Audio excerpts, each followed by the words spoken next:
Catching up. There was something with Tommy. Let's check this clue. Barb, sorry it's been so long since I've written. Things have been hectic around here, and I'm trying to figure out a way to get things back on track. I don't really want to get into it, but we're getting pulled in a lot of different directions right now. Nothing hurtful, just competing priorities, I guess. Although those can get worse and worse over time. I mean, Dan and I, before we got up here, we'd started to drift. Look at that. I said I didn't want to get into it, and I did anyway. Enough about me. Please tell me you're doing well, and I hope this doesn't stress you out too much. I promise to write a happier letter soon. Yours always, Linda.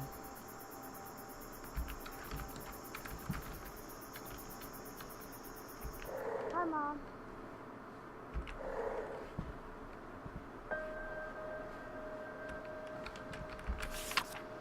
Mr. and Mrs. Kaplan, I want to stress that it's perfectly normal for some children to fall behind in a specific area.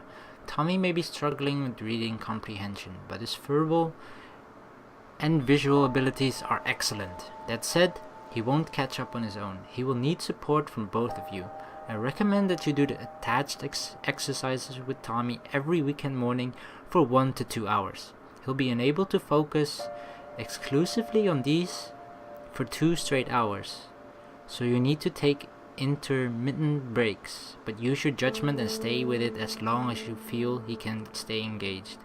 I suggest that you do your sessions in the morning, before he tires himself out and becomes distracted.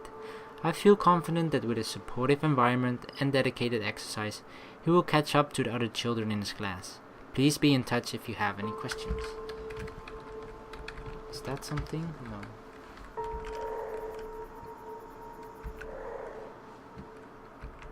Alright, so poor Tommy isn't doing very well at school. Have to make room for what matters. So lucky to have someone like her. He seems very appreciative now.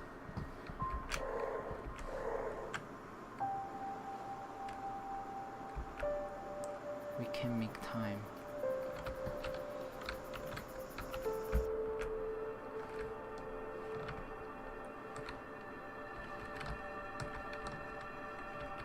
We barely talked yesterday. Wow, you're right. I guess we've just been so busy. I guess that's what she means by drifting apart.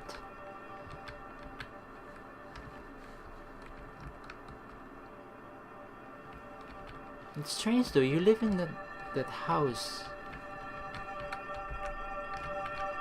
Mom and Dad left this morning, and I'll never have to wear that sweater again. It's not just ugly, it's hot and itchy. And the why do you ask trick completely worked. I don't think I've ever seen Dad, I don't know what else to call it. He blushed. That made the trip worth it, although seeing that Mom and Dad are doing well was great too. Maybe Dan and I will end up that happy down the road. Exactly, that's a very good thing as well. When you see someone that has kind of struggled, that has went through the same things that you're currently going through, and seeing that those people made it is kind of motivation for your own problems, I guess, to stick with it and see what can happen when you do. So I guess having their parents end up stay here was a good thing for their relationship, at least.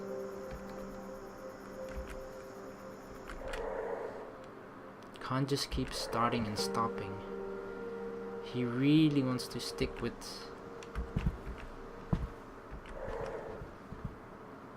No, that won't work either. His thoughts can't get it.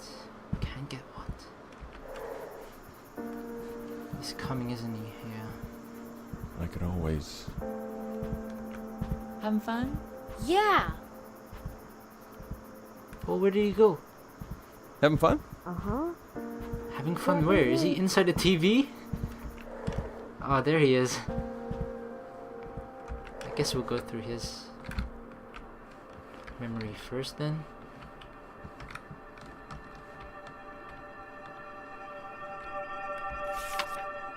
The same drawing. I guess he just doesn't feel so happy. Just the relationship between him and his dad. Will it make me smarter? Honey, listen to me. You are smart. It's probably about tutor lessons.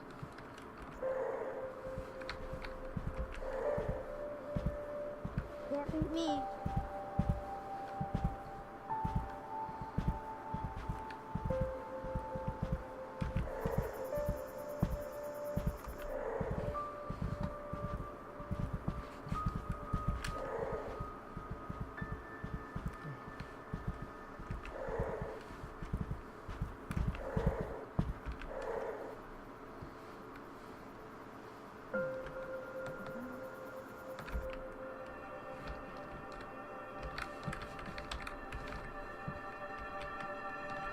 I'm sorry.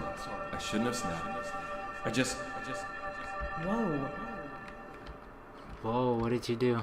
He seems very frustrated, and then he kind of took his frustration out on her, and she's like, whoa, dude, take a chill pill.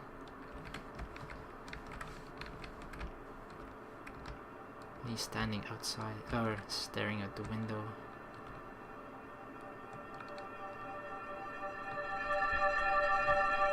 And as for last weekend, I can't stop wondering what kind of advice Tynan would have had for Act 2. It's still a mess. I tried to work on it, but it was impossible to get anything done with so much going on. Although I guess I did flex a little creativity. I came up with an impressive number of errands to run just to get out of the house. It seems like he's struggling a lot with his book at the moment, so I feel like we gotta shift priority to that as well. But he emphasized on the fact that he can't really focus on it for a little while and then take focus away from it and then back on it again. He just has to keep putting focus on it. So we kind of have to prioritize Dan a lot at the moment if we want this novel to be a success.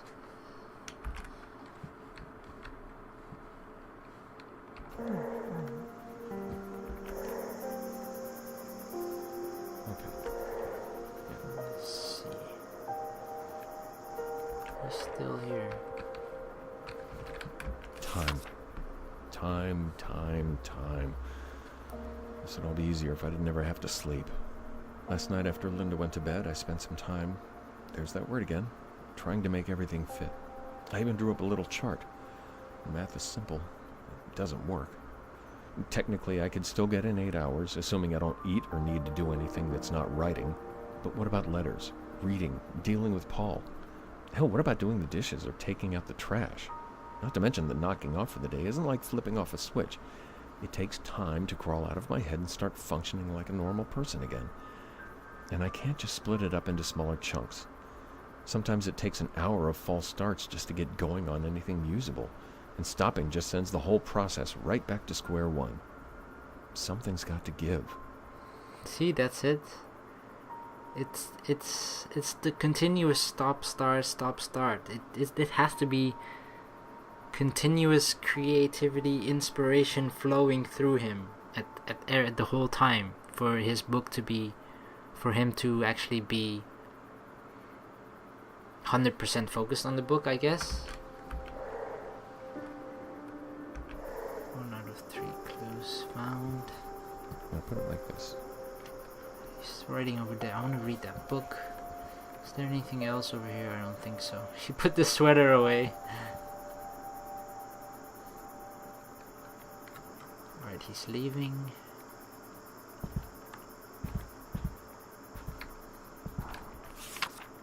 Lonnie learns letters, age 4 to 6. 12 chapters of reading comprehension exercises. It's the thing that they have to practice with Tommy, apparently. Wait, we should probably look in his... My man. Back at ya.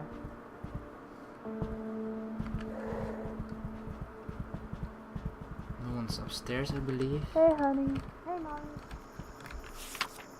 perfect schedule, also known as the single unattached rider's guide. 10 to 2 ride, 2 to 3 eat plus step away, 3 to 7 ride, 7 to 8 eat, 8 to 10 decompress plus edit plus life. Wrenches Tommy till 11, knock off at 7.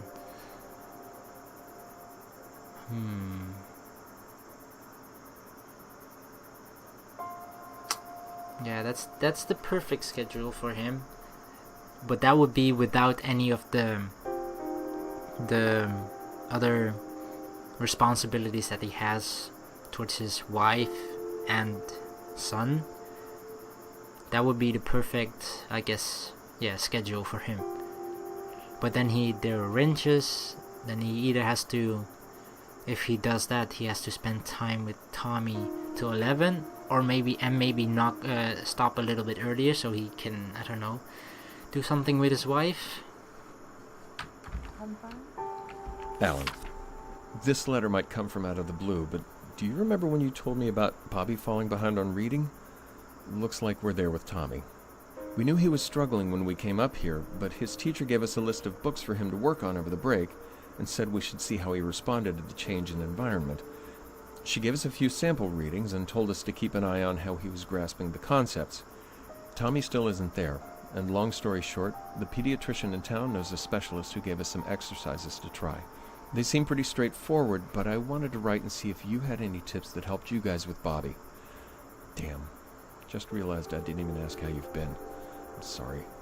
This stuff is just a lot to think about. Dan. Hey, Tommy, having fun? Seems like he has someone that was in the same boat, child-wise.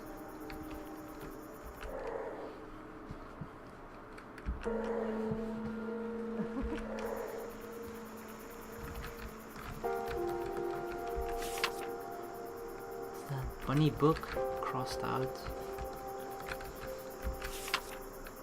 Oh, that's him being bullied?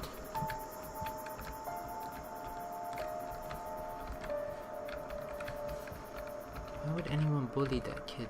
Seriously, Tommy's awesome. Even though he requires a lot of attention. I think that's it for upstairs. He's going in that room though. Why is that light always off? Did we check up on everything around here? I believe we read this. Did we? Sorry it's been so long since I've written. Yeah. Things have- Then we... Pretty sure we read this as well. Yep. Alright, in the kitchen. There's gotta be something in the kitchen. There's nothing in the kitchen. Hey, Molly, do you like your phone? God, why is that light never working?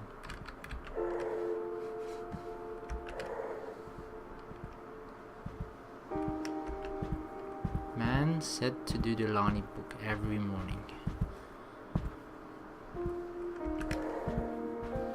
Nothing in here.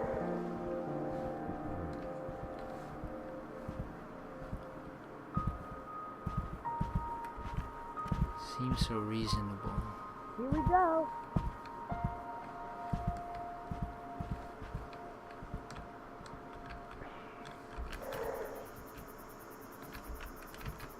Dan and I had a good conversation today. Well, we'll have to wait and see if it was actually good, but I feel like I got my point across about family time. We've been getting a little frayed on the little things lately, and it reminded me of something Anne said one time. Love is a behavior, not an emotion. If something's important to you, you show it with your actions. We weren't doing so well with that before we got here. I told Dan my idea. I want us all to eat together at 7 every night, with family time after that. Tommy's wiped out by 8:30, so we'd get a solid hour and a half as a family, and then Dan and I could have the rest of the night to ourselves. And I think 7's a reasonable request. The rest of the working world knocks off at 5, right? It doesn't really matter what we do with the time, just that we spend it together, It's easy to make excuses when you've got a lot going on, which is why patterns help. I hope he feels the same way. I guess so. It felt like I believe during the perfect schedule there was also 7 till 8. And then after that he kind of wanted to decompress from 8 till 10 or something. And then live and something else. I get this is very reasonable in my opinion, but would Dan kind of... He stops at 7 anyway, and then he kind of does light work on his novel. I'm not a writer or anything, but I'm assuming that's kind of necessary after a hard day work, that you kind of decompress and then slowly take things in what you've done and then not entirely put things away immediately. I don't know, I'm not a writer, so yeah. But it seems very reasonable.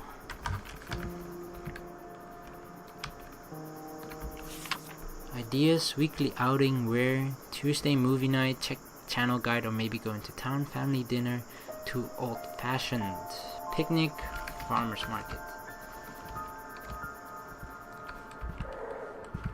Right. You can kind of read their thoughts now. Lonnie book. Family should have dinner around the table every night. Fun? Yeah. I think... Oh, there he was. I think Dan could agree to that. New rule: don't disturb me if the door to my office is closed.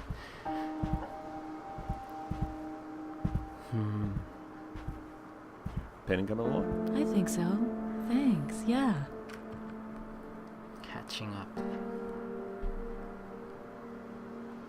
I feel like that's a very good rule for him, because if you're working, especially in with this writing stuff, where you have to be in like deep thought, and one single distraction could kind of cause a major disturbance with that. Disturbance in the force you would feel then. So yeah. Oh my god, this is so difficult as well, because you can't really let your child fall behind at school, right? But then family should have dinner around the table every night. That's something I feel like a lot of mothers emphasize, because you can kind of get a pattern here already. Tommy kind of, he doesn't do a whole lot. He either likes to play or has something with school, which he's not really good at. And with Linda, it's all about family. She prioritizes the family a lot, especially since her grandmother passed away. And then Dan is pretty much all about his work, even though he kind of set that on the back burner in a couple of chapters now. So I feel like, especially this Dan, if the door to your office is closed, I can respect that you should not be disturbed during that. So I feel like that's gotta be it. And then having dinner around the table every night. But then Tommy suffers. How can you do that to your child? That's another thing with this. Sometimes in some situations it feels like you could do everything, but then it would kind of make it feel less human, less real life like, because obviously not everyone is Superman, and you can't do everything that your family needs you to while trying to be the best at everything you can be with everything else like work and such, friends and everything. So obviously this kind of relates to that you're not able to do everything, even though with this thing it kind of seems reasonable. You could do everything, but because it's not real life like for you to be able to do everything every single time, you just have this choice every single chapter. So in this situations it feels incredibly hard to choose.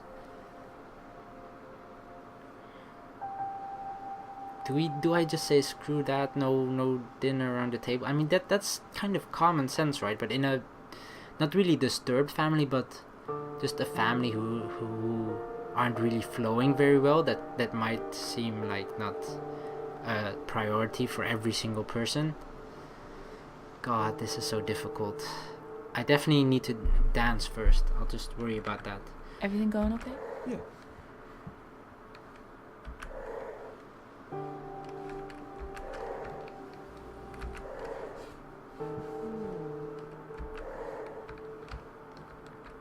Door.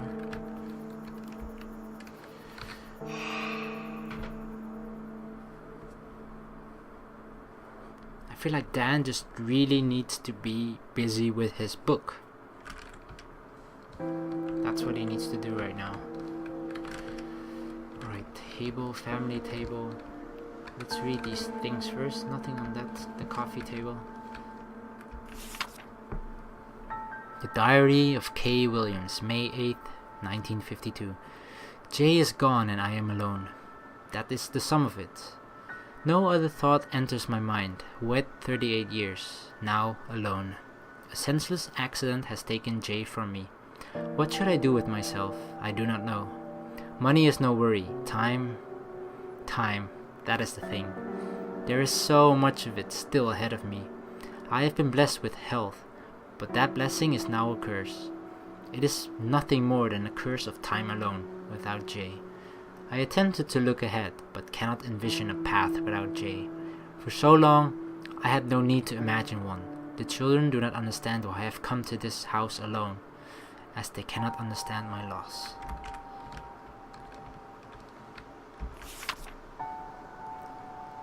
What, May 12th? And this was May 8th, okay. Diary of K. Williams, May 12th, 1952. I cannot say that I feel better than I did upon arriving, for Jay is still gone. But I do feel a change. Some glimmer of a path is taking form in my mind. I cannot describe it other than narrowing of thought. Perhaps time alone is to be thanked, or perhaps it is something else, something unknown. It was me! Today I drove to McClellan's to buy coffee, wine and vegetables. Although I was not due to run short of those for a few days more. I confess, I went to hear human voices, to be around the living. I conversed with a pleasant couple, and it did me no small measure of good. My first word came out as a croak, and I realized I had not spoken in days. A small reminder of my solitary days here, alone with my thoughts, thinking of Jay, staring at the sea just over the cliff. Though I must confess that my gaze always drifts from the sea to the edge of the cliff. What is... No, you can't... Don't think like that, woman. That's never the answer. It's coffee table or the book. God. If I go upstairs, there's no turning back. Lonnie book. I mean...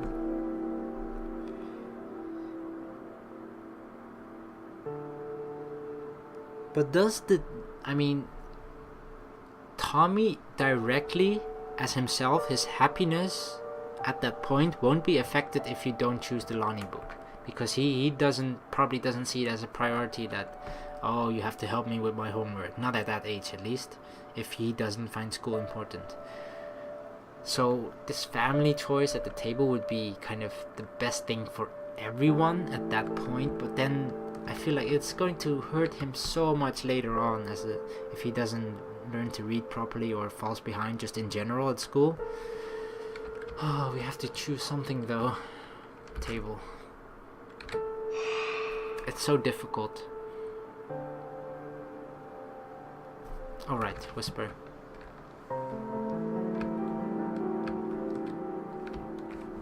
I'm sorry, Tommy.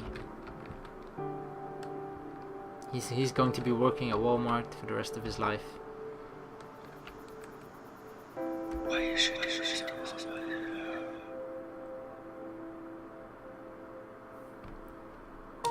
When Dan couldn't come up with a schedule that worked for everyone, he made the decision to protect his working hours. He asked not to be disturbed in his office when doors were closed, and for the rest of the summer he stuck to a strict schedule which dedicated writing time every day.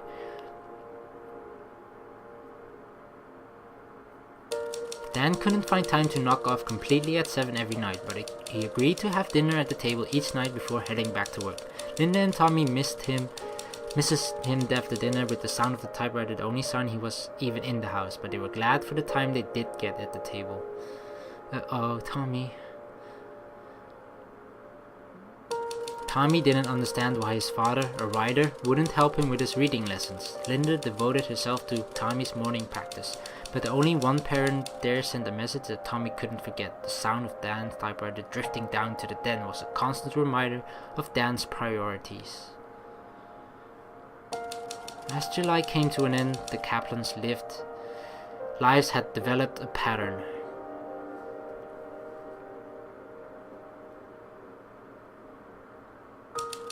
Dan finished his first draft and he almost ran to the mailbox to send a copy to Paul. He knew it was good. He wanted to show his agent that he was close to something great. If he could just keep it together a little longer, he would have had a book he was proud of.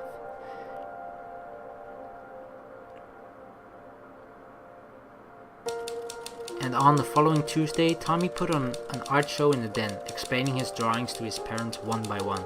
Dan made sure to ask questions and engage his son, who was more than happy to elaborate his artistic intent. Dan and Linda clapped for each drawing. By the end of the show, Tommy was beaming. On Friday, Dan and Linda both knocked off early, took Tommy to his aunt's house and drove to a bed and breakfast. They barely left the room. The guests in the room below complained about the noise, but the owner, who assumed that Dan and Linda were on the honeymoon, offered to move the guests to a different room instead. Well, that's good for their relationship. They still had a month left, but Dan's chances to change the course of the summer were growing fewer.